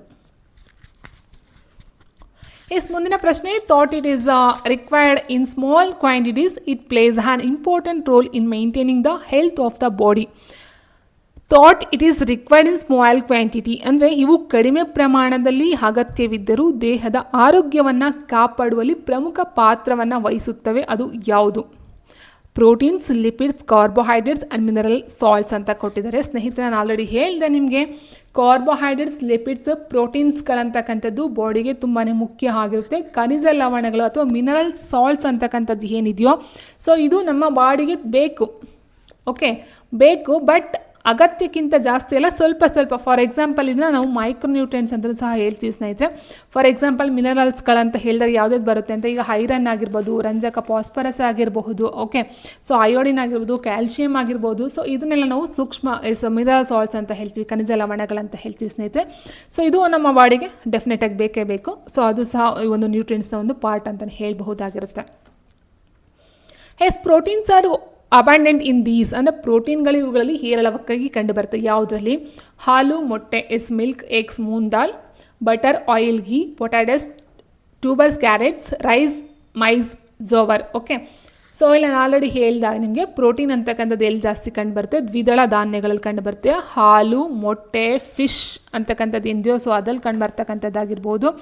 ಸೊ ಇದರಲ್ಲೆಲ್ಲ ನಾವು ಪ್ರೋಟೀನ್ಸ್ಗಳನ್ನ ನೋಡ್ತಾ ಹೋಗ್ತೀವಿ. ಇನ್ನು ಬೆಣ್ಣೆ, ಎಣ್ಣೆ, ತುಪ್ಪ ಇದೆಲ್ಲ ನಮಗೆ ಕೊಬ್ಬು, ಫ್ಯಾಟ್ಸ್ ಅಥವಾ ಲಿಪಿಡ್ಸ್ ಎಲ್ಲ ನೋಡ್ತಾ ಹೋಗ್ತೀವಿ, ಲಿಪಿಡ್ಸಲ್ಲಿ ಬರುತ್ತೆ. ಇನ್ನು ಆಲೂಗಡ್ಡೆ, ಗೆಣಸು, ಕ್ಯಾರೆಟು, ಸೊ ಇದೆಲ್ಲ ನಾವು ಕಾರ್ಬೋಹೈಡ್ರೇಟ್ಸ್ ನೋಡ್ತೀವಿ ಸ್ನೇಹಿತರೆ. ಆ್ಯಂಡ್ ಅಕ್ಕಿ, ಮೆಕ್ಕೆಜೋಳ, ರಾಗಿ ಇದು ಅಷ್ಟೇ ಕಾರ್ಬೋಹೈಡ್ರೇಟ್ಸಲ್ಲಿ ಬರುತ್ತೆ. ಸೊ ಹಾಲು, ಮೊಟ್ಟೆ, ಹೆಸರುಗಳು ಇದೆಲ್ಲ ನಮಗೆ ಪ್ರೋಟೀನ್ಸ್ಗಳಲ್ಲಿ ಸಿಗ್ತಕ್ಕಂಥದ್ದು ಆಗುತ್ತೆ. Milk, eggs, moong dal, soybean, kidney beans, toor dal ಆಗಿರ್ಬೋದು, ಆ್ಯಂಡ್ ಗ್ರಾಮ್ ಆಗಿರ್ಬೋದು, ಪೀಸ್ ಆಗಿರ್ಬೋದು. ಸೊ ಇದೆಲ್ಲ ಪ್ರೋಟೀನ್ಸ್ಗಳಲ್ಲಾಗುತ್ತೆ. And next question, Akhil eats only chapati daily but does not eat any vegetables with it. The effect of this diet on his body. ಅಂದರೆ ಅಖಿಲ್ ಏನು ಮಾಡ್ತಾನೆ, ಪ್ರತಿನಿತ್ಯ ಒಂದು ದಿನಕ್ಕೆ ಬರೀ ಚಪಾತಿ ಮಾತ್ರ ತಿಂತಾ ಇರ್ತಾನೆ, ಅದ್ರ ಜೊತೆಗೆ ಯಾವುದೇ ಒಂದು ತರಕಾರಿಯನ್ನು ಸೇವಿಸೋದಿಲ್ಲ. ಸೊ ಈ ಆಹಾರ ಪದ್ಧತಿಯಿಂದ ಅವನ ದೇಹದ ಮೇಲಾಗ್ತಕ್ಕಂಥ ಒಂದು ಪರಿಣಾಮ ಏನು ಅಂತ ಕೇಳಿದರೆ ಸ್ನೇಹಿತರೆ, the repair work of the body's organs comes to a health. ಅಂದರೆ ದೇಹದ ಅಂಗಾಂಗಗಳ ದುರಸ್ತಿ ಕಾರ್ಯ ಸ್ಥಗಿತಗೊಳ್ಳುವುದಿಲ್ಲ. Food is not digested properly, constipation occurs ಅಂತ ಕೊಡಿದ್ರೆ ಆಹಾರವು ಸರಿಯಾಗಿ ಜೀರ್ಣವಾಗುವುದಿಲ್ಲ, ಮಲಬದ್ಧತೆ ಉಂಟಾಗುತ್ತದೆ. There is no protection from diseases ಅಂದರೆ ರೋಗಗಳಿಂದ ರಕ್ಷಣೆ ಸಿಗುವುದಿಲ್ಲ. The growth of the body is not stunted ಅಂದರೆ ದೇಹದ ಬೆಳವಣಿಗೆ ಕುಂಠಿತವಾಗುವುದಿಲ್ಲ. ಸೊ ಕೊಟ್ಟಿರ್ತಕ್ಕಂಥ ಕ್ವಶನ್ ಏನು, ಈ ಆಹಾರ ಪದ್ಧತಿಯಿಂದ ಅವನ ದೇಹದ ಮೇಲೆ ಆಗ್ತಕ್ಕಂಥ ಒಂದು ಪರಿಣಾಮ ಏನು, ದುಷ್ಪರಿಣಾಮ ಏನಂತ ಕೇಳಿದರೆ, ಸೊ ಆಹಾರವು ಸರಿಯಾಗಿ ಜೀರ್ಣವಾಗುವುದಿಲ್ಲ, ಮಲಬದ್ಧತೆ ಉಂಟಾಗ್ತಕ್ಕಂಥದ್ದು ಆಗಿರುತ್ತೆ. ಸೊ ಆನ್ಸರ್ ಆಪ್ಷನ್ ಬಿ ಆಗಿರುತ್ತೆ ಸ್ನೇಹಿತರೆ. And next, which of the following is a carbohydrate rich food item? ಈ ಕೆಳಗಿನಲ್ಲಿ ಕಾರ್ಬೋಹೈಡ್ರೇಟ್ ಸಮೃದ್ಧ ಆಹಾರ ಪದಾರ್ಥವೆಂದರೆ ಸೊ ಯಾವುದು? ಮೀನು, soybean, fish, soybean, maize, green vegetables ಅಂತ ಕೊಡ್ತಾರೆ. ಕಾರ್ಬೋಹೈಡ್ರೇಟ್ ಸಮೃದ್ಧವಾಗಿ ಇರ್ತಕ್ಕಂಥದ್ದು ಯಾವುದರಲ್ಲಿ? ಸೊ ಹಸಿರು ತರಕಾರಿ, ಸೋಯಾಬೀನ್. ನಾವು ಆಲ್ರೆಡಿ ನೋಡಿದಾಗೆ ಸೋಯಾಬೀನ್ ಅಂತಕ್ಕಂಥದ್ದು ಪ್ರೋಟೀನಲ್ಲಿ ಬರುತ್ತೆ, ಮೀನು ಅಷ್ಟೇ, ಫಿಶು ಸಹ ವಿಟಮಿನ್ ಆ್ಯಂಡ್ ಪ್ರೋಟೀನ್ಸಲ್ಲಿ ಬರ್ತಕ್ಕಂಥದ್ದು ಆಗಿರುತ್ತೆ ಸ್ನೇಹಿತರೆ. ಸೊ ನಮಗೆ ಮೆಕ್ಕೆಜೋಳ ಏನಿದೆಯೋ ಸೊ ಹಸಿರು ತರಕಾರಿಗಳು ಸಹ ವಿಟಮಿನ್ಸಲ್ಲಿ ಕಂಡು ಬರುತ್ತೆ. ಸೊ ಮೆಕ್ಕೆಜೋಳ ಅಂತಕ್ಕಂಥದ್ದು ಆ್ಯಂಡ್ ಏನು ಏಕದಳ ಬೀಜಗಳನ್ನು ಸೀಡ್ಸ್ ಅಂತ ಏನು ಹೇಳ್ತೀವೋ ಸೊ ಅದೆಲ್ಲ ನಾವು ಕಾರ್ಬೋಹೈಡ್ರೇಟ್ಸಲ್ಲಿ ನೋಡ್ತೀವಿ. ಸೊ ಆನ್ಸರ್ ಆಪ್ಷನ್ ಸಿ ಆಗಿರುತ್ತೆ. ಹೇಸ್ ಇನ್ಕರೆಕ್ಟ್ ಸ್ಟೇಟ್ಮೆಂಟ್ ರಿಗಾರ್ಡಿಂಗ್ ಸ್ಪ್ರಾಟ್ಸ್ ಅಂತ ಕೊಡಿದ್ರೆ ಮೊಳಕೆ ಕಾಳುಗಳಿಗೆ ಸಂಬಂಧಪಟ್ಟಂತೆ ತಪ್ಪಾದ ಹೇಳಿಕೆ ಯಾವುದು? Small white structures called seedlings come out of the grains. The next day when the grains are soaked for 24 hours, then drain and wrap them in a thin cloth. So ನಿಮಗೆಲ್ಲ ಗೊತ್ತಿದೆ ಮೊಳಕೆ ಕಾಳನ್ನ ಕಟ್ಟೋದು ಯಾವ ರೀತಿ ಅಂತಕ್ಕಂಥದ್ದು. ಸೊ 24 ಗಂಟೆಗಳ ಕಾಲ ನೆನೆಸಿ ನಾವು ಅದನ್ನು ನೀರನ್ನು ಬಸ್ಬಿಟ್ಟು ಏನು ಮಾಡ್ತೀವಿ, ಮಾರನೇ ದಿನಕ್ಕೆ ಈ ಒಂದು ನೀಟಾಗಿ ಬಟ್ಟೆಲಿ ಕಟ್ಟು ಮಾರನೇ ದಿನಕ್ಕೆ ನೋಡಿದಾಗ ಮೊಳಕೆ ಬಂದಿರುತ್ತೆ ಅಂತಕ್ಕಂಥದ್ದು. ಓಕೆ, ಸೊ ಇದು ಸರಿ ಇದೆ. ಮೊಳಕೆ ಕಾಳುಗಳು ಖನಿಜ ಮತ್ತು ವಿಟಮಿನ್ಗಳಿಂದ ಸಮೃದ್ಧವಾಗಿದೆ. ಓಕೆ, ಸೊ ತಪ್ಪಾದ ಹೇಳಿಕೆಯನ್ನು ಕೇಳಿದರೆ. ಆ್ಯಂಡ್ ಮೊಳಕೆ ಕಾಳುಗಳನ್ನು ತೊಳೆದು ಹಸಿಯಾಗಿ ತಿನ್ನಬಹುದು. ಹೌದು. ಮೊಳಕೆ ಕಾಳುಗಳನ್ನು ಬೇಯಿಸದೆ ತಿನ್ನಬಾರದು ಅಂತ ಕೊಟ್ಟಿದ್ರೆ ಇಲ್ಲ. ಸೊ ಅದನ್ನು ರಾಗಿ ನಾವು ಯೂಸ್ ಮಾಡಬಹುದು ಸ್ನೇಹಿತರೆ. ಸೊ ರಾ ಅನ್ನೋದಕ್ಕಿಂತ ಹೆಚ್ಚಾಗಿ ನಾವು ಮೊಳಕೆ ಕಟ್ಟು ಅದನ್ನು ಫ್ರೆಶ್ ಆಗಿ ಬೇಯಿಸಿ ಹಾಗೆ ತಿಂತಕ್ಕಂಥದ್ದು ಸಹ ನಮಗೆ ಗೊತ್ತಿದೆ. ಸೊ ಆನ್ಸರ್ ಆಪ್ಷನ್ ಡಿ ತಪ್ಪಾಗಿದೆ. And next, Ramesha growth is stunt. His face appears bald. His hair color has changed and he is suffering from skin diseases and diarrhea, which is a sign of lack of nutrient called ಅಂತ ಕೊಟ್ಟಿದ್ದಾರೆ. ಅಂದರೆ ರಮೇಶನ ಬೆಳವಣಿಗೆ ಕುಂಠಿತವಾಗಿದ್ದು, ಮುಖ ಊದಿಕೊಂಡಿದ್ದು, ಕೂದಲಿನ ಬಣ್ಣ ಬದಲಾಗಿದೆ ಹಾಗೂ ಚರ್ಮ ರೋಗ ಮತ್ತು ಅತಿಸಾರದಿಂದ ನರಳುತ್ತಿದ್ದಾರೆ. ಇದು ಯಾವ ಪೋಷಕದ ಕೊರತೆಯ ಲಕ್ಷಣ ಅಂತ ಕೇಳಿದರೆ protein, lipids, carbohydrates, vitamins and minerals. Yes. Okay, ಮುಖ ಊದ್ಕೊಂಡಿದೆಯಂತೆ, ಬೆಳವಣಿಗೆ ಕುಂಠಿತ ಆಗಿದೆ. ಸೊ ಬೆಳವಣಿಗೆ ಕುಂಠಿತ ಅಂತ ಹೇಳಿದಾಗ ಸ್ನೇಹಿತರೆ ನಮಗೆ ಬರ್ತಕ್ಕಂಥದ್ದು ಏನು ಹೇಳಿ, ಗಿವಿಂಗ್ ಎನರ್ಜಿ ಫುಡ್ ಅಂತ ಹೇಳಿದ್ರೆ ಕಾರ್ಬೋಹೈಡ್ರೇಟ್ಸ್ ಬರುತ್ತೆ. ಹೌದಾ? ಸೊ ಬಾಡಿ ಬಿಲ್ಡಿಂಗ್ ಫುಡ್ ಅಂತ ಹೇಳಿದ್ರೆ ಅಂದರೆ ಬಾಡಿಯನ್ನು ಬಾಡಿ ಬೆಳವಣಿಗೆಗೆ ಸಹಾಯ ಮಾಡ್ತಕ್ಕಂಥ ಪ್ರೋಟೀನ್ ಆಗಿರುತ್ತೆ. ಇಲ್ಲೇನು ಕೊಟ್ಟಿದ್ದಾರೆ, ಬೆಳವಣಿಗೆ ಕುಂಠಿತ ಅಂತ ಕೊಟ್ಟಿದ್ದಾರೆ. ಸೊ ಬೆಳವಣಿಗೆ ಬಿಲ್ಡ್ ಆಗಬೇಕಂತ ಅಂದರೆ, ಬಾಡಿ ಬಿಲ್ಡ್ ಆಗಬೇಕಂದ್ರೆ ಏನಾಗಬೇಕು, ಇಲ್ಲಿ ಪ್ರೋಟೀನನ್ನು ಸೇವಿಸಬೇಕು ಸ್ನೇಹಿತರೆ. So answer option A. is proper adjustment of vitamins and diseases caused by their deficiency. Vitamin ಮತ್ತು ಅವುಗಳ ಕೊರತೆಯಿಂದ ಬರ್ತಕ್ಕಂಥ ರೋಗಗಳ ಸರಿಯಾದ ಹೊಂದಾಣಿಕೆಯನ್ನು ಬರೆಯಿರಿ ಅಂತ ಕೊಟ್ಟಿದ್ದಾರೆ. Vitamin A, vitamin B1, vitamin C, vitamin D. Okay, so ನೋಡಿ ಇಲ್ಲಿ ಸ್ನೇಹಿತರೆ ಸರಿಯಾಗಿ ಓಕೆ ಕ್ವಶನು ಸರಿಯಾದ ಹೊಂದಾಣಿಕೆ, ವಿಟಮಿನ್ ಮತ್ತು ಅವುಗಳ ಕೊರತೆಯಿಂದ ಬರುವ ರೋಗಗಳ ಸರಿಯಾದ ಹೊಂದಾಣಿಕೆ. ಓಕೆ, ವಿಟಮಿನ್ ಎ ಇಂದ ಏನು ಬರುತ್ತೆ, ವಿಟಮಿನ್ ಸಿ ಇಂದ ಏನು ಬರುತ್ತೆ, ವಿಟಮಿನ್ B1 ಇಂದ ಏನು ಬರುತ್ತೆ, ವಿಟಮಿನ್ ಡಿ ಇಂದ ಏನು ಬರುತ್ತೆ ಅಂತಕ್ಕಂಥದ್ದು ನಮಗೆ ಗೊತ್ತಿರಬೇಕು. ಸೊ ಫಸ್ಟ್ ವಿಟಮಿನ್ ಎ ಇಂದ ಬರ್ತಕ್ಕಂಥದ್ದೇನು, ನೈಟ್ ಬ್ಲೈಂಡ್ನೆಸ್. ಅಂದರೆ ನೈಟ್ ಬ್ಲೈಂಡ್ನೆಸ್ ಕಣ್ಣಿಗೆ ಸಂಬಂಧಪಟ್ಟಂತೆ ನೈಟ್ ಬ್ಲೈಂಡ್ನೆಸ್ ಅಂತ ಹೇಳ್ತೀವಿ. ಸೊ ಸಡನ್ನಾಗಿ ಕನ್ನಡ ವರ್ಡ್ ಬಾಯಿ ಬರ್ತಿಲ್ಲ. ಓಕೆ, ರಕ್ತಹೀನತೆ ಅಂತಕ್ಕಂಥದ್ದು ಅಲ್ಲ ಸ್ನೇಹಿತರೆ. So night blindness, loss of vision ಅಂತಕ್ಕಂಥದ್ದು ಆಗಿರುತ್ತೆ. ಸೊ ಇದು ತಪ್ಪಾಗಿದೆ. ಇನ್ನು ವಿಟಮಿನ್ ಸಿ ಅಂತ ಹೇಳಿದಾಗ ಸ್ಕರ್ವಿ ಬರುತ್ತೆ ಸ್ನೇಹಿತರೆ. ವಿಟಮಿನ್ ಡಿಗೆ ರಿಕೆಟ್ಸ್ ಬರುತ್ತೆ. ಇವೆರಡೂ ಸಹ ತಪ್ಪಾಗಿದೆ ಸ್ನೇಹಿತರೆ. ವಿಟಮಿನ್ B1 ಬಂದು ಬೇರೆ ಆಗಿರುತ್ತೆ. ಇದೊಂದು ಮಾತ್ರ ಕರೆಕ್ಟ್ ಇದೆ. ಓಕೆ, ಸೊ ವಿಟಮಿನ್ ಇಲ್ಲಿ ಸರಿಯಾಗಿರ್ತಕ್ಕಂಥದ್ದು ಯಾವುದು, ಬಿ ಮಾತ್ರ ಸರಿ ಇದೆ. ಎರಡದ್ದು ಮಾತ್ರ ಆಪ್ಷನ್ ಸರಿ ಇದೆ. ಓಕೆ, ಸಿ ಇದು ಓನ್ಲಿ 2 ಅಂದರೆ ಎನಿಮಿಯಾ ಬರಲ್ಲ. ಸೊ ಎನಿಮಿಯಾ ಅಂತಕ್ಕಂಥದ್ದಾಗಿಲ್ಲ, ರಕ್ತಹೀನತೆ ಅಂತಕ್ಕಂಥದ್ದು. ಸೊ ಈ ಒಂದು ಎನಿಮಿಯಾ ಅಂತಕ್ಕಂಥದ್ದು ಐರನ್ ಕೊರತೆಯಿಂದ ಬರ್ತಕ್ಕಂಥದ್ದಾಗಿರುತ್ತೆ ಸ್ನೇಹಿತರೆ. ಸೊ ಹಾಗಾಗಿ ಇದು ತಪ್ಪಾಯಿತು. ವಿಟಮಿನ್ B1 ಬೇರೆ ಸರಿ ಇದೆ. ವಿಟಮಿನ್ ಸಿಗೆ ಸ್ಕರ್ವಿ ಬರಬೇಕು, ವಿಟಮಿನ್ ಡಿಗೆ ರಿಕೆಟ್ಸ್ ಬರಬೇಕು. ಸೊ ಆನ್ಸರ್ ಆಪ್ಷನ್ ಸಿ ಆಗಿರುತ್ತೆ. Has unused carbohydrates are stored in the body in this form. ಅಂದರೆ ಬಳಕೆಯಾಗದಂಥ ಕಾರ್ಬೋಹೈಡ್ರೇಟ್ಸು ದೇಹದಲ್ಲಿ ಈ ರೂಪದಲ್ಲಿ ಸಂಗ್ರಹಣೆಯಾಗುತ್ತದೆ. ಯಾವ ರೀತಿ, ಪ್ರೋಟೀನ್, ಖನಿಜಾಂಶಗಳು, ವಿಟಮಿನ್ಸ್ಗಳು ಮತ್ತು ಕೊಬ್ಬು ಅಂತ ಕೊಟ್ಟಿದ್ರೆ. ಸೊ ನಮ್ಮ ಬಾಡಿಯಲ್ಲಿ ಅತಿಯಾದಂಥ ಒಂದು ಕಾರ್ಬೋಹೈಡ್ರೇಟ್ಸ್ ತಿಂದಾಗ ಅದು ಯಾವ ರೀತಿ ಶೇಖರಣೆ ಆಗುತ್ತೆ ಅಂದರೆ ಕೊಬ್ಬಿನ ರೂಪ. ಆಪ್ಷನ್ ಡಿ ಕೊಬ್ಬು, ಫ್ಯಾಟ್ ರೂಪದಲ್ಲಿ ಇರ್ತಕ್ಕಂಥದ್ದು. ಮುಂದಿನ ಪ್ರಶ್ನೆ, they are rich in protein which is essential for the growth and repair of the body. ದೇಹದ ಬೆಳವಣಿಗೆ ಮತ್ತು ದುರಸ್ತಿಗೆ ಅವಶ್ಯಕವಾದಂಥ ಪ್ರೋಟೀನ್ ಇವುಗಳಲ್ಲಿ ಸಮೃದ್ಧವಾಗಿದೆ. ಸೊ ದೇಹದ ಬೆಳವಣಿಗೆ ಅಂತ ಹೇಳಿದಾಗ ಆಲ್ರೆಡಿ ನಾನು ಏನಂತ ಹೇಳಿದೆ, ಪ್ರೋಟೀನ್ಸ್. ಹೌದಾ? ಸೊ ಪ್ರೋಟೀನ್ಸ್ ಅಂತ ಹೇಳಿದಾಗ, ಸೊ ಪ್ರೋಟೀನ್ಸ್ ಅಂತ ಬಂದಾಗ ಯಾವ್ದಾದ್ರು ಬರುತ್ತೆ ಇಲ್ಲಿ, ಪೀಸ್ ಆ್ಯಂಡ್ ಫಿಶ್. ಡೆಫಿನೆಟಾಗಿ ಬರುತ್ತೆ. ತುಪ್ಪ, ಅಕ್ಕಿ ಬರೋಲ್ಲ ಸ್ನೇಹಿತರೆ. ಮೆಕ್ಕೆಜೋಳ ಇದು ಕಾರ್ಬೋಹೈಡ್ರೇಟ್ಸ್ ಅಂತ ಹೇಳಿದ್ದೀನಿ ನಿಮ್ಗೆ ಆಲ್ರೆಡಿ. ಆ್ಯಂಡ್ ಸಜ್ಜೆ ಗೆಣಸು ಬರೋದಿಲ್ಲ. ಆನ್ಸರ್ ಆಪ್ಷನ್ 1 ಬಟಾಣಿ ಮತ್ತು ಮೀನಾಗಿರುತ್ತೆ. ಮುಂದಿನ ಪ್ರಶ್ನೆ, the right instructions you can give to a person who looks like the glands in the neck are swollen is. ಅಂದರೆ ಕುತ್ತಿಗೆಯಲ್ಲಿನ ಗ್ರಂಥಿಗಳು ಊದಿದಂತೆ ಕಾಣುತ್ತಿರುವ ವ್ಯಕ್ತಿಗೆ ನೀವು ನೀಡಬಹುದಾದ ಸರಿಯಾದ ಸೂಚನೆ ಎಂದರೆ ಏನು? ಸೊ ಕತ್ತಿನ ಭಾಗದಲ್ಲಿ ಕುತ್ತಿಗೆ ಹತ್ರ ಸ್ನೇಹಿತರೆ ಊದ್ಕೊಂಡಿದೆ ಅಂತ ಹೇಳಿದ್ರೆ ಅಲ್ಲಿ ಗಳಗಂಡ ರೋಗ ಇದೆ ಅಂತ ಹೇಳ್ತೀವಿ. ಗಾಯಿಟರ್ ಅಂತ ಹೇಳ್ತೀವಿ ಇಂಗ್ಲೀಷಲ್ಲಿ, ಕನ್ನಡದಲ್ಲಿ ಗಳಗಂಡ ಅಂತ ಹೇಳ್ತೀವಿ. ಸೊ ಆ ಒಂದು ಗಳಗಂಡ ರೋಗಕ್ಕೆ ಮೇನ್ ಕಾರಣ ಅಂತ ಹೇಳಿದ್ರೆ ಉಪ್ಪಿನ ಅಯೋಡಿನ್ ಕೊರತೆ. ಸೊ ಅಯೋಡಿನ್ ಏನಿರುತ್ತೋ, ಸೊ ಈ ಒಂದು ಅಯೋಡಿನ್ ಕೊರತೆಯಿಂದ ಬರ್ತಕ್ಕಂಥ ಒಂದು ಇದಾಗಿರುತ್ತೆ. ಸೊ ಹಾಗಾಗಿ ಇಲ್ಲಿ ಏನು ಮಾಡ್ತೀವಿ ಅಂತ ಹೇಳಿದ್ರೆ ಸ್ನೇಹಿತರೆ, ಅಯೋಡಿನ ಜಾಸ್ತಿ ಸೇವನೆಯನ್ನು ಮಾಡಿದ್ರೆ ಈ ಒಂದು ಗಾಯ್ಟರ್ ರೋಗ ಅಂತಕ್ಕಂಥದ್ದು ಹೋಗುತ್ತೆ ಅಂತ ಒಂದು ಇರ್ತಕ್ಕಂಥ ಸೈನ್ಸಲ್ಲಿ. ಸೊ ಇಲ್ಲೇನಿದೆ, ಪರಿಸರದ ಮಣ್ಣು ಮತ್ತು ನೀರಿನಲ್ಲಿ ಕಬ್ಬಿಣದ ಅಂಶ ಹೆಚ್ಚಾಗಿದ್ದು ಹಸಿರು ಸೊಪ್ಪುಗಳನ್ನು ಸೇವಿಸ್ತಕ್ಕಂಥ ತಪ್ಪು. ಪರಿಸರದ ಮಣ್ಣು, ನೀರಿನ ಕಬ್ಬಿಣ, ಸಿಟ್ರಸ್ ಹಣ್ಣು ಬರಲ್ಲ. ಪರಿಸರದ ಹಣ್ಣು ಮತ್ತು ನೀರಿನಲ್ಲಿ ಅಯೋಡಿನ್ ಅಂಶ ಕಡಿಮೆ ಇದ್ದು ಸಮುದ್ರದ ನೀರು ಗಾಯ್ಟರ್ಗೆ ಸರಿಯಾದಂಥ ಒಂದು solution. Sea fish, ginger and palak leaves should be consumed has a soil and water in the surroundings are low in iodine content ಅಂತಕ್ಕಂಥದ್ದು ಸರಿಯಾಗಿರ್ತಕ್ಕಂಥ ಒಂದು ಇದಕ್ಕೆ ಸೊಲ್ಯೂಷನ್ ಆಗಿರುತ್ತೆ ಸ್ನೇಹಿತರೆ. ಸೊ ಓಕೆ, ಸೊ ಇಷ್ಟು ಇವತ್ತಿನ ಒಂದು ವಿಡಿಯೋ. ಫಸ್ಟ್ ಚಾಪ್ಟರ್ ಅಂತ ಹೇಳ್ಬೋದು, ನ್ಯೂಟ್ರಿಯೆಂಟ್ಸ್ಗೆ ಸಂಬಂಧಪಟ್ಟಂಥ ಒಂದು ಚಾಪ್ಟರು ಸ್ನೇಹಿತರೆ. ಸೊ ಇದು CTET ಆ್ಯಂಡ್ PSTRಗೆ ಎಲ್ಲದಕ್ಕೂ ಸಹ ಯೂಸ್ ಆಗ್ತಕ್ಕಂಥದ್ದು. ಸೊ ನೋಡ್ಕೊಳ್ಳಿ. ಸೊ ಏನಾದರೂ ಕ್ವೆಶನ್ಸ್ಗಳಿದ್ರೆ ಕಮೆಂಟಲ್ಲಿ ಹಾಕಿ ಅಂತ ಹೇಳ್ತಾ, so thank you for watching.